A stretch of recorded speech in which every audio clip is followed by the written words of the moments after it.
இன்றைக்கி நம்ம பரப்புரையில் இருக்கிற பகுதி வந்து திருப்பாச்சூர், பழைய திருப்பாச்சூர் பகுதி. இப்போ பாருங்கள், இந்த சாலை வந்து இப்போ 2 நாள் முன்னாடி தான் போட்டிருக்காங்க. தேர்தல் நடத்தை விதிமுறை எடுக்கும்போது எந்த நடவடிக்கையும் செய்யக்கூடாது அப்படின்னா சாலை மட்டும் எப்படி போட முடியுது?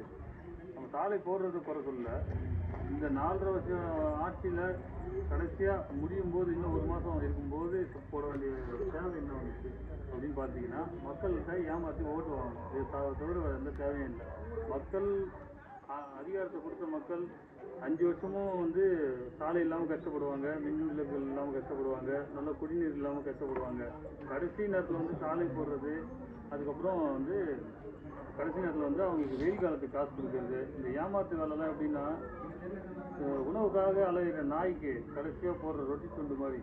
அதை வந்து மக்கள் உணரணும். வாக்குங்கிறது வெறும் ரொட்டி துண்டு கொடுக்குறதோ 500 1000 கொடுக்குறதோ இல்லை, நம்ம தலைமுறை வாழ்றதுக்கானதுன்றதை மக்கள் உணர்ந்து வர தேர்தலில் இதெல்லாம் மாற்றி அமைக்கணும்னு நினைக்கிற விவசாயத்தினருக்கு